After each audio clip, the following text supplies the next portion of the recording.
Audio Jungle.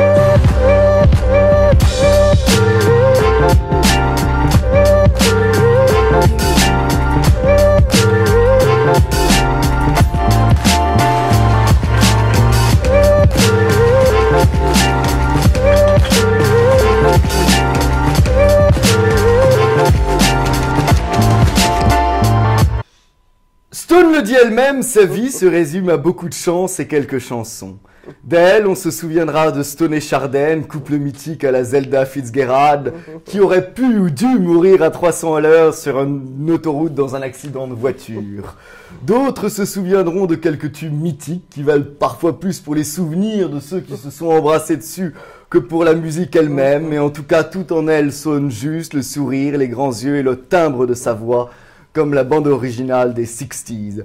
Alors quand on a fini sa bio complètement Stone, on se dit qu'elle est tout sauf Stone. Elle est en tout cas insouciante, légère, sans prise de tête, mais avec une tête très bien faite. Stone, bonjour. Merci, bonjour. Bonjour Stone. Alors, c'est très intéressant parce que vous êtes connu pour Stone et Chardin. Bien sûr. Et c'est toujours étonnant de les célébrités à deux. C'est Oui. ce qu'avait Laurel et Hardy, c'est-à-dire Oui, comme le Chevalier Aspérès, on dit. Est-ce que vrai. c'est bizarre d'être une star à deux? Ah non, c'est pas bien. Enfin, pour moi, c'est normal, quelque part. Oui. Et en plus, on était contents parce que c'est vrai qu'il y avait une espèce de comment on peut dire, je ne trouve pas le nom. Vous savez, quand on dit ça marchera pas, quoi. Alors, on disait que les duos chantés, hein, je parle, en France, c'était pas très populaire. Et alors, aux États-Unis, Sonny and Cher, ça marchait à fond, Ike et Tina Turner, tout ça. Enfin, il y avait des tubes énormes. Et en France, ce qui était essayé n'avait pas eu le succès escompté. Alors on nous avait dit, bon, laissez tomber, le duo, c'est pas bon, les Français aiment pas ça, voilà. Donc on a été assez fiers de prouver que le contraire, que finalement, et derrière nous, on a eu la chance aussi d'avoir tous les chanteurs qui se sont mis à chanter en duo, et puis ça c'est devenu une habitude maintenant classique, quoi. Et alors quand on lit votre vie, on a l'impression que il y a une certaine insouciance et que j'ai l'impression que il y a des chanteurs où on sent une sorte de volonté féroce, qui avait la haine, la rage, qui voulait y arriver. Vous, il y a de l'insouciance, des hasards. C'est un peu ça. Vous avez bien vécu. Ah Ouais, oui, complètement, oui, oui. Non, puis c'est vrai, quand on a commencé à chanter en duo, on avait déjà fait une petite carrière en solo, Eric et moi, donc on était déjà un petit peu dans le métier, on n'était pas des nouveaux arrivants, quoi. On avait déjà compris, disons, les mécanismes du showbiz, si on veut. Et alors quand vous êtes toutes, vos parents, donc votre mère voulait être chanteuse d'opérette, Oui. etc. Votre père travaillait à la SNCF.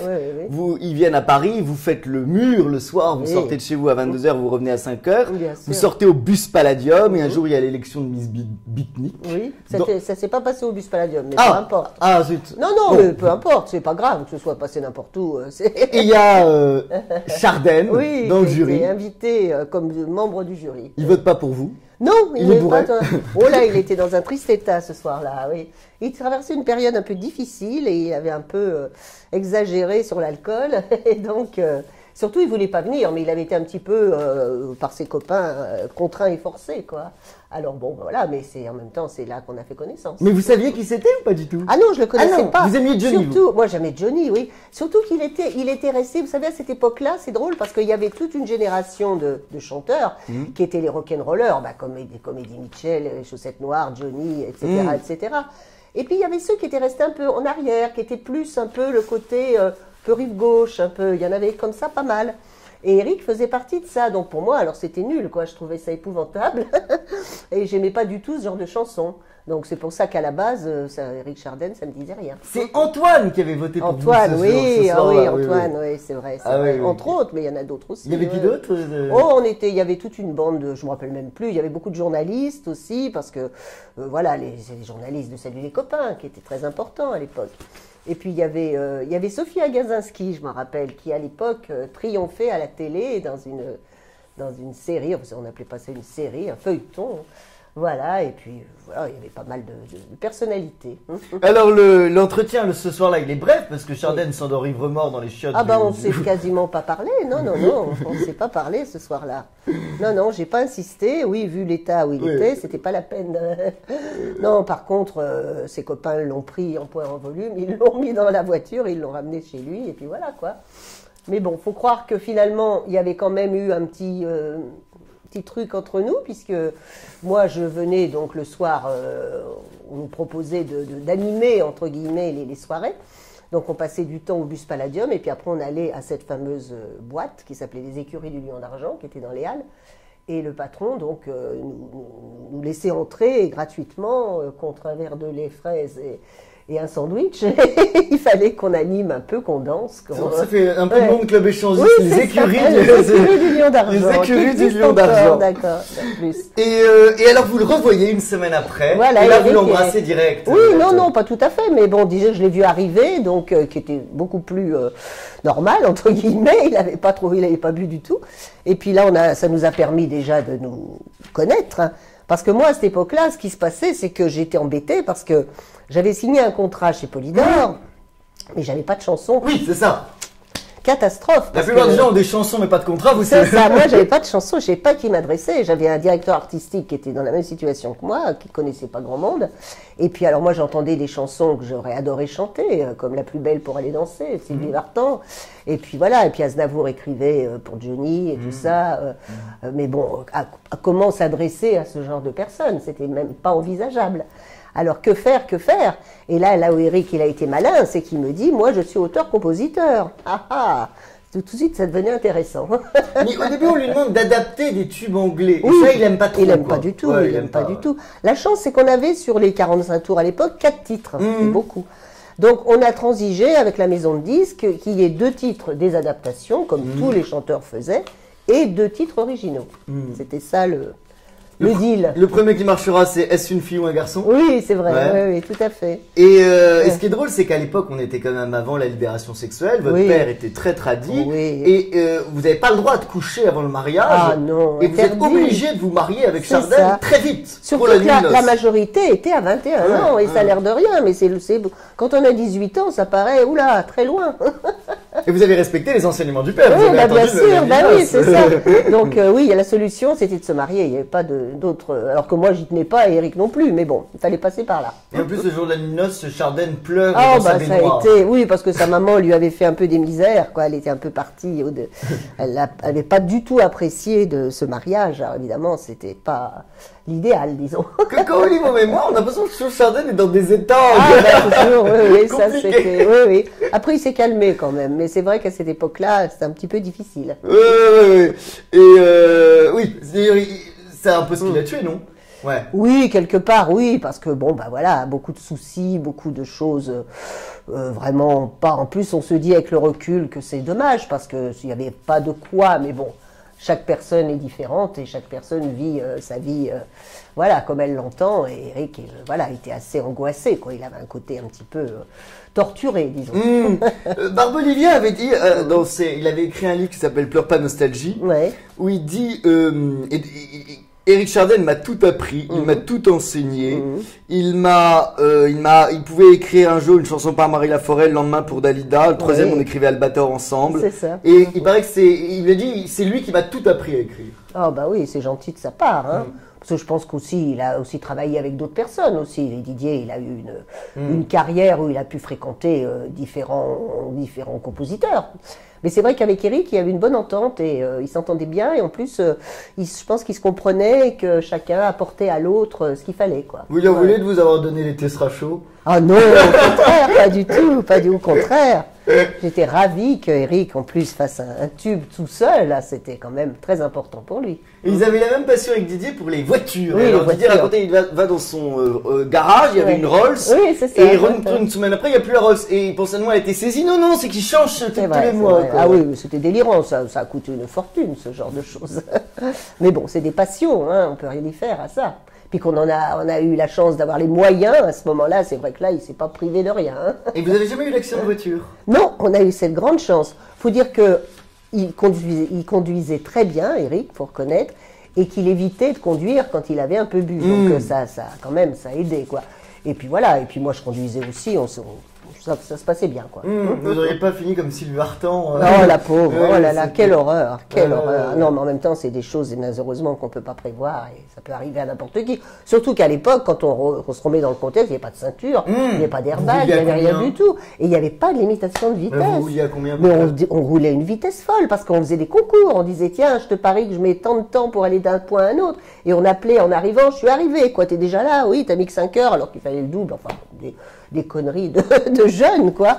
Mais c'était extrêmement dangereux. Est-ce que quand on lit votre vie, on a l'impression un peu d'un couple à la Fitzgerald Zelda, où il y a un peu pas mal d'excès, pas mal d'argent, pas mal de succès facile, Ouais. et quelque chose d'un peu, j'allais dire, qui aurait pu mal finir, quoi. Et Ça aurait pu, ça aurait Ouais, pu. ouais. Je pense qu'on a eu notre ange au-dessus, là, qui nous a bien évité les malheurs. Il y avait pas mal de dope ou pas de dope? Rien, il n'y avait aucune dope, on savait même pas ce que c'était. Mais c'est parce ça que dans vos mémoires, vous parlez un peu de drogue. Oui, mais plus tard. ça. C'est à quel moment alors? Oh, c'est bien 10 ans après. Ouais, Quand- ouais. Une fois que Chardin est parti. Oui, parce que Eric, alors il n'était pas branché du tout à l'automne. L'alcool, il adorait ça, hein, c'était son cognac, son armagnac, après le repas, le whisky avant, hein, lui, il adorait ça. Mais alors, tout ce qui était défonce en tout genre, ça ne le branchait pas du tout. Ah oui, c'est la phrase d'Antoine Blondin, on se traîne pas avec une seringue. C'est ça. Et en fait, il y a eu un premier contact avec ce genre de choses au Canada, au Québec. Ils étaient plus en avance que nous. Et je me rappelle qu'à l'époque, on pouvait acheter de l'herbe n'importe où, quoi. Il y avait une petite dame qui se passait avec un petit chariot. Alors ça, c'est ceci, ça, c'est du 00, ça, c'est du machin. Et chacun prenait, mais vraiment, C'était Mayflower? Non, pas c'est du à ce tout. Non, moment-là. c'était au Québec quand Eric a... Parce qu'Eric a Ouais. fait des gros succès là-bas. Et il a fait plusieurs tournées et je l'ai accompagné. Donc, c'était une belle période, quoi. Et en dehors du duo, quoi, c'était lui qui était la vedette. Alors, il était très content. Et vous n'êtes jamais tombé dedans ou un peu quand même? Ah non, pas Non, du tout. non. Non. C'était plutôt des expériences comme Ouais, ça ouais, pour ouais. tester. Et puis ça s'est arrêté Ouais, là. ouais, quoi. ouais. Vous avez vu certains de vos amis tomber dedans, je pense, comment il s'appelle, ce chanteur, j'ai un truc de mémoire, qui chantait, vous savez, America, du disco. Ah, Patrick Juvet, voilà. Oui, Patrick, oui, bien sûr. Oui, oui, il y en a certains. Mais souvent, c'était plus lié à l'alcool quand même. Ah oui, Parce vous que, trouvez? Ah oui. Ah ouais? Bah oui, parce que toujours plus facile à se procurer, quoi. Donc, c'est pratique. Et c'est vrai que Patrick, oui, c'était plus alcool qu'autre chose, je pense. Ah ouais, ouais. Ouais. Bah, il y a Joe Dassin qui est mort. Joe Dassin, malheureusement. Ah oui, alors lui, par contre, oui, en plus, c'est fou, on était dans le même avion quand il est parti à Tahiti. On partait aux États-Unis, on était dans le même avion que lui. Il avait ses 2 petits garçons, petits bébés avec lui. Et on a appris sa mort quelques jours après, quoi. Et ouais, mais lui était dans la cocaïna. Ah, lui, il était assez, oui, je crois que c'était assez grave. Mais Pierre Billon me disait, parce qu'on a fait une émission sur Johnny avant-hier, que un chanteur, par exemple, qui a fait une carrière comme Johnny, Oui. avec autant de choses, de galas, tout de Bien trucs, sûr. ne pouvait pas être camé, parce que Ah non, sinon, c'est il n'aurait pas impossible. pu tenir C'est le ça, rythme. le problème, bien Il n'aurait sûr, pas pu, il bien se serait, sûr. ou alors il serait mort à 35 ans, C'est voyez. ça, c'est Mais il ça. n'aurait pas pu. Non, il n'aurait pas pu. Ouais. Impossible. Non, on ne peut pas cumuler les deux. C'est pas possible. Non. Et alors, quand même, il y a des expériences. Vous racontez une nuit passionnée avec Mario. Alors, Mario, c'est Oui, mon mari. avec qui vous avez quitté Chardin, Oui, hein, oui. et dans un nouveau hôtel, porte de Bagnolet, Oui, avec vue sur le périph' sous exta. Oui, bah oui, parce que là, voilà, on nous avait ramené ça des États-Unis. Bah, faut qu'on les prenne, quoi. Alors voilà. Mais bon, où, quand, comment, chez nous, c'était pas possible. Il y avait les enfants, tout ça. Donc, fallait trouver le bon endroit. Et on avait réservé un petit hôtel, vous savez, en grande banlieue, parce qu'on chantait, je me rappelle, assez loin de Paris. Et on avait réservé dans une espèce de relais de chasse, un peu, où il y a des vieux messieurs qui amènent des jeunes femmes, quoi. C'était un peu l'idée. Oui. Mais quand je suis rentrée de cet endroit, il y avait plein de têtes empaillées de tout ce qu'on voulait, des cerfs, des machins, des sangliers. Et alors, rien que ça m'a, moi qui adore les animaux et rien que ça m'a rebuté. J'ai dit, même pas, je reste ici, quoi.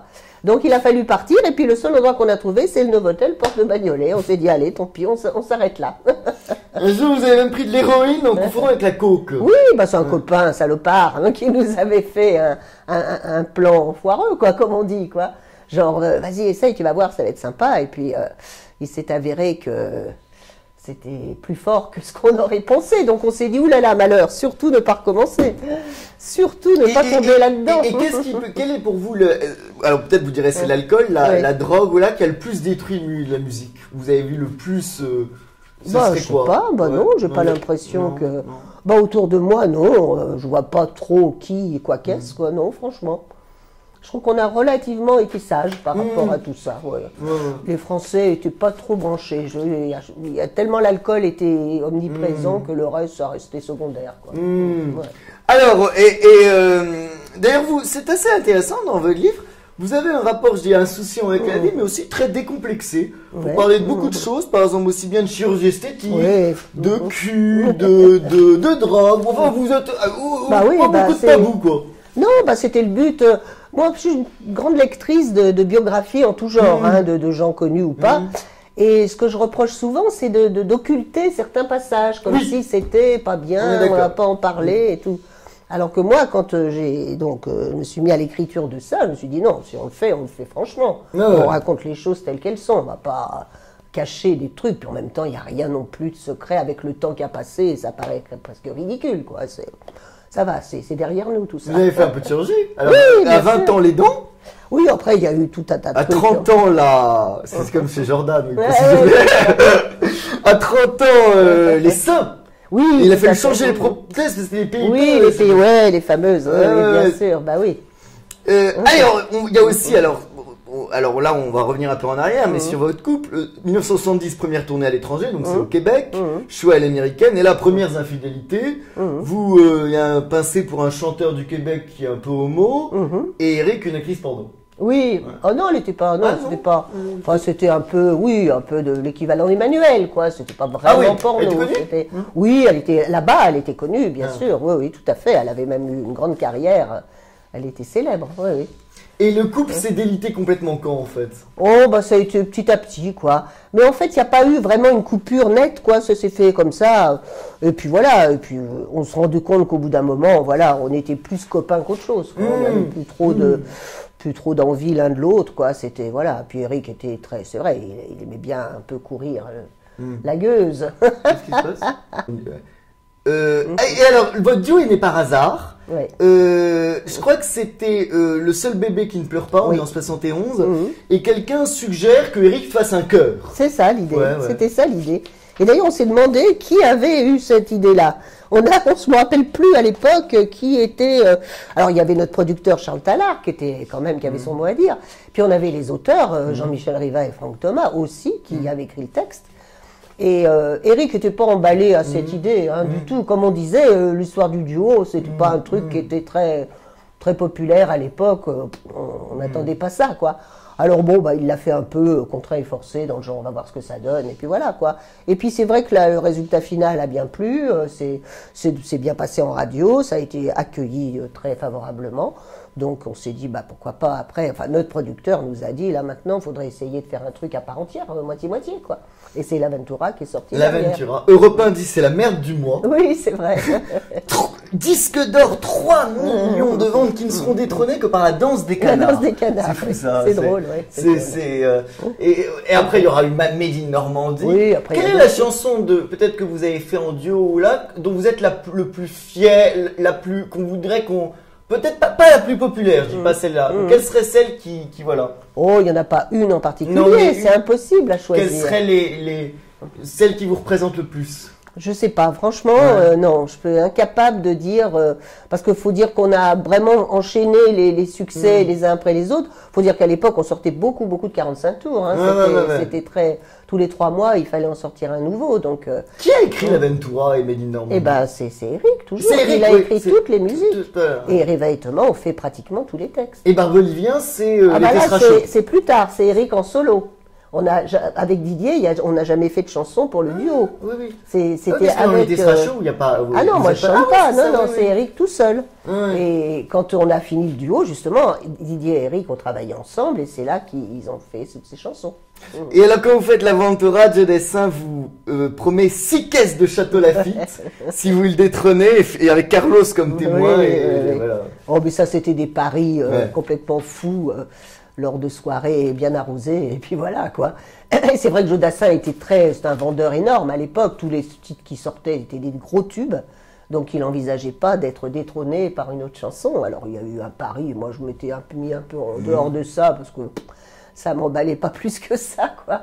Mais il l'a très mal pris, qu'en plus ils ont fait venir un huissier, enfin ça a été très loin, Carlos évidemment se régalait pour constater qu'effectivement on avait, dans l'espace de temps où c'était sorti, on avait vendu plus de disques que lui.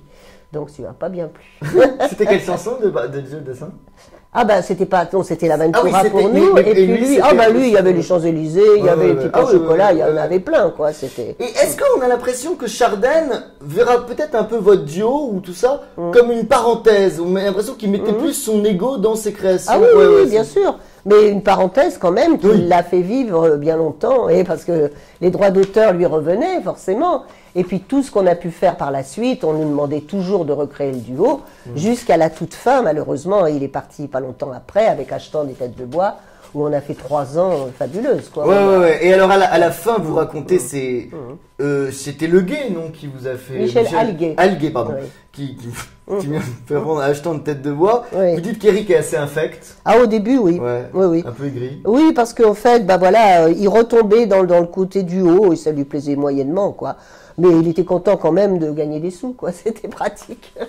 Et d'ailleurs, est-ce que je crois que c'est Michel Drucker qui m'avait raconté ça? Peut-être je me trompe. Que peut-être l'émission dont il avait été le plus fier, c'était à la toute fin de la vie de Chardin, où Drucker fait un Vivement Dimanche, et Chardin est mort 2 jours après. Il y a eu quelque chose comme ça. Il m'avait raconté. Oui, il a raison, Michel. Oui, j'étais là, bien sûr.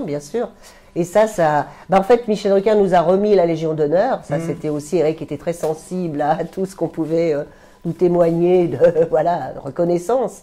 Donc déjà ça lui a fait, moi je m'en fichais un petit peu, c'était pas... Mais lui, Eric a été très sensible à ça. Et puis l'émission qu'on a faite, et Eric il a vraiment tenu, on savait qu'il tenait parce que jusqu'au bout, il voulait encore prouver qu'il était, quoi. Il est mort combien de temps après? Oh, très peu. Il y a une ambulance qui est venue le chercher parce qu'il était vraiment au bout de ses forces, le pauvre. Et il est mort 1 semaine après, quoi. Ouais, terrible. Ouais. Et je crois que Drucker m'avait raconté, il avait appelé et tout. Oui. Il savait pas à la dernière minute qu'il y avait quelque chose de... Comme Bachung aux Victoires de la musique. Voilà, c'est le même genre. Mais tous ces chanteurs-là, ils sont tellement... leur métier est tellement important pour eux que jusqu'au bout, ils veulent dire j'existe, je suis encore là, quoi. C'est ça qui est fou. Eric était dans ce cas de figure, quoi. Alors pourquoi on va finir sur 2 petits sujets parce que vous dites, et ça c'est assez émouvant et je trouve que c'est assez juste. Vous dites j'aimerais plus parfois qu'on se souvienne de mes combats que de mes chansons.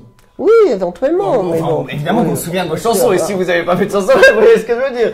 Mais ce qui est assez agréable, c'est que c'est vrai, vous n'avez pas l'air, vous voyez, vous prenez pas, vous voyez ce que je veux dire. Bien sûr, c'est plutôt sympathique ça. Oui, bien sûr. Bah oui, parce qu'en fait, en dehors de la chanson, c'est vrai que j'ai plein de choses qui me tiennent à cœur, que je me bats contre ça, pour les animaux, pour le droit de mourir dans la dignité. On va parler des animaux. Les animaux, donc je fais partie de l'association de Stéphane Lamarck, qui est quelqu'un de très fort, qui fait un beau travail, et on essaye de faire avancer le bouchon, comme on dit, quoi.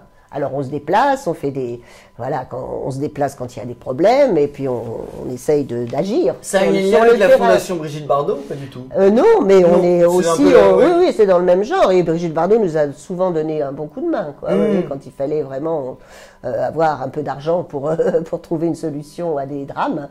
Et voilà, donc ça c'est Vous avez pas signé récemment la pétition qu'avait fait Brigitte Bardot pour un truc pour les chevaux? C'est possible. Oui, je signe tout ce que c'est pour les animaux. Crois, voilà. Sur l'abattage des chevaux. Ouais, c'est bien possible. Moi, à chaque fois qu'il y a des choses concernant les animaux, je signe. Donc ça, c'est quelque chose qui me tient énormément à cœur, quoi. Et en dehors des animaux, je me bats aussi avec Jean-Luc Romero pour le droit de mourir dans la dignité. Alors, ça c'est très important. Vous êtes d'ailleurs délégué du 2e arrondissement? Je suis délégué du 2e, oui. Enfin, plus maintenant, parce que maintenant je suis beaucoup plus en province, dans ma maison de famille qu'à Paris. Mais pendant plusieurs années, oui, on a fait des réunions et tout, oui. Le droit à mourir dans la dignité, oui, c'est qu'on appelle le DAL, oui. Oui. Il y a eu d'ailleurs un très joli film sur ça qui s'appelle Tout s'est bien passé par François avec Ozon. Lynn Renaud. Non, avec Sophie Marceau. Avec Sophie Marceau, c'est ça. Et André Dussolier. Je l'ai vu. Mais il n'y a pas longtemps, là, à la télé, il y a eu un film avec Lynn Renaud, magnifique, justement, un couple âgé qui décide de se suicider ensemble parce qu'on ne veut pas, ils sont très très vieux et ils sont malades tous les deux.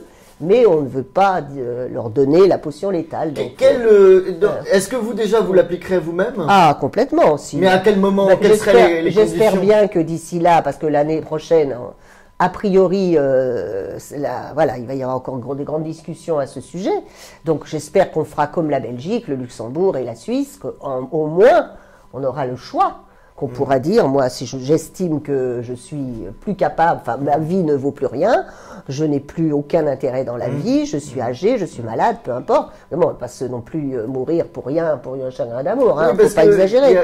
Il y a ça aussi. Voilà. Moi, je me souviens, j'avais connu, peut-être vous la connaissiez, comment s'appelle-t-elle, une dame assez médiatique qui défendait le droit à mourir dans la dignité, une belle femme qui avait peut-être 80 ans, qui s'est finalement suicidée, je sais pas. Ah oui, ça me dit quelque chose. Et il y a toujours cette question, qu'est-ce qui... C'est ça.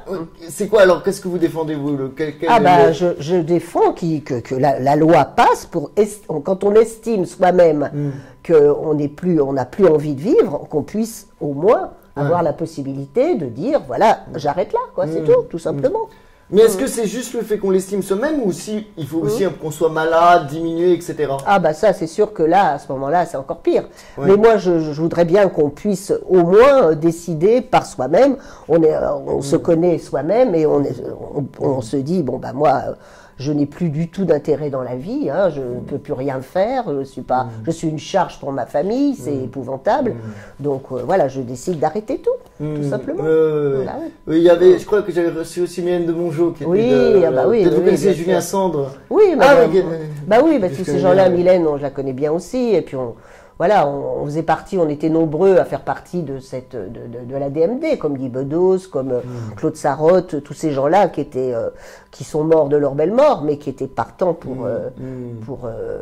on les aurait aimé, quoi, de pouvoir, Éline Renaud aussi, qui a beaucoup fait pour ça, ils auraient aimé pouvoir disposer de leur fin de vie.